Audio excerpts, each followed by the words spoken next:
Hey guys, it's your girl, AkuyeDede. People have asked me why I use the drums because in Ghana, when the king or the chief sends out the announcer to come and give information to the townspeople, they use what we call talking drums. Enough about that. Welcome to ChitChat with AkuyeDede. This is where we unpack the truths others whisper about. And this is where we talk about the most uncomfortable things, but they are necessary, right? Today, we're going to confront a topic that I confronted on another video about a month or two ago. Guess what? We're confronting a quiet yet powerful prejudice. Colorism. Yes, I'm back. Why am I talking about colorism again? Because someone who's been watching my videos saw some of my photographs, had passed a comment about how beautiful I was, and I said thank you. And then they met me in person, and they were like, "Oh my goodness, your pictures do you an injustice." And I go, okay, I'm loving these compliments. And then they go, for a dark skinned sister, you're very beautiful. Again? Come on.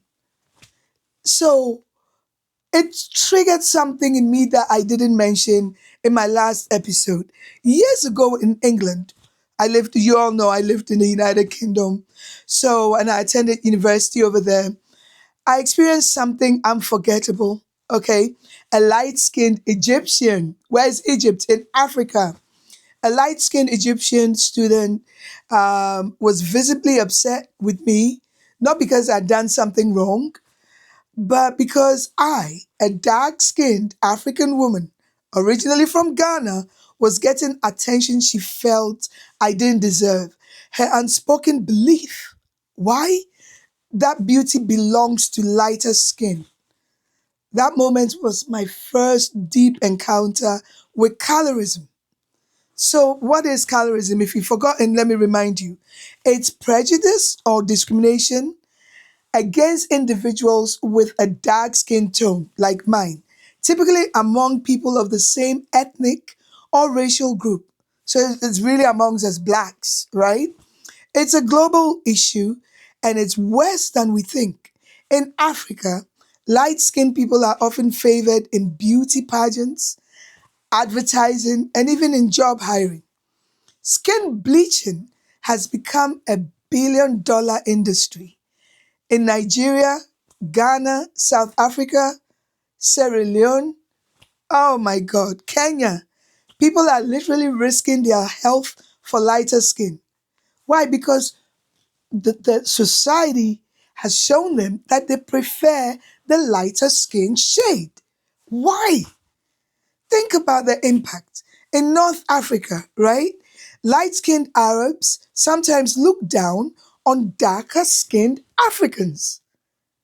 Or in West Africa, bleaching creams are sold openly in the markets. In East Africa, girls are told lighter skin guarantees marriage prospects. Why are we doing this to ourselves?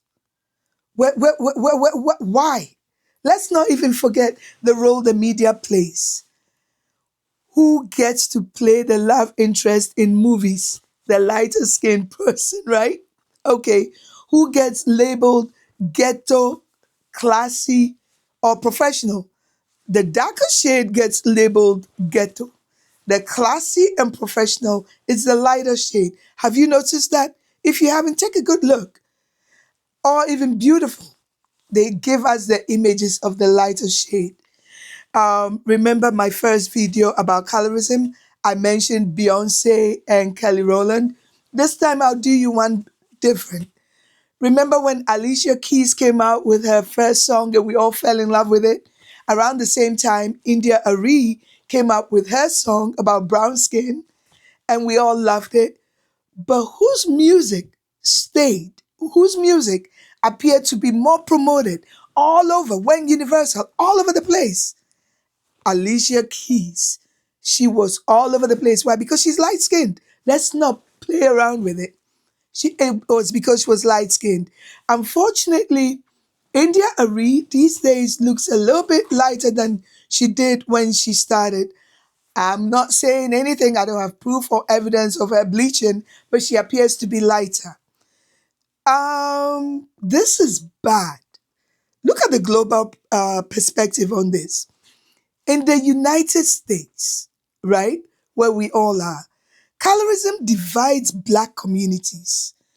It's so bad, light skin privilege shows up in TV, music, and even within families, where you have a light skinned woman who, should I say, marries a dark skinned man, and then they have, let's say, they have about 5 kids, and one of them turns out to be a little bit darker than the rest of the kids. You will notice that the darker skinned child is usually treated a lot different.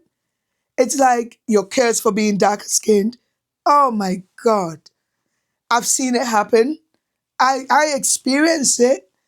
I don't feed into it because where I'm from in Ghana, I am told I'm beautiful. I've been told I'm a beautiful woman. I was told I was a beautiful girl, and I'm still told I'm a beautiful woman. I don't feed into it. Does that mean I don't feel it? I don't see it? I see it. Where does it come from? Think about it. Colorism is rooted in colonialism and slavery. Europeans told us that whiteness was superior. Lighter skin meant access to what? Education, to money, and to men. And we believed it. We internalized it. And we passed it on. You have men in Ghana, I've seen men in Ghana looking strange because men are even bleaching too. Why? Because society, the communities, the media is telling them being a lighter shade person, brother, it's cool. Well, you think women will gravitate towards you because you're light skinned? I saw a footballer, a Ghanaian footballer who appeared to have bleached, and I was like, oh mon Dieu, sacrilege! What the hell? Okay, look at the damage this causes. Dark-skinned girls grow up hating their skin.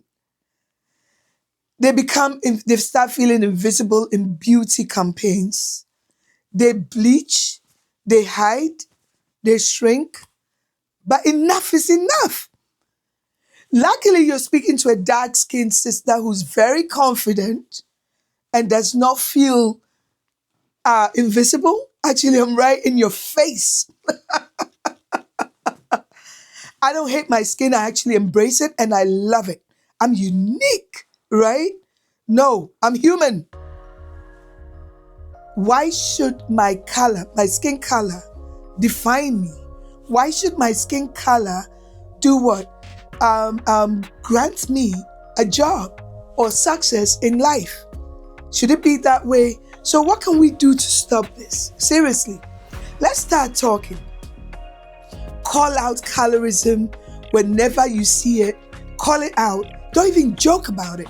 Don't make jokes. I've heard some Ghanaian men use what I call derogatory terms to describe other men who are darker shade. They'll call them in what we call the Ghanaian dialect, ko daki.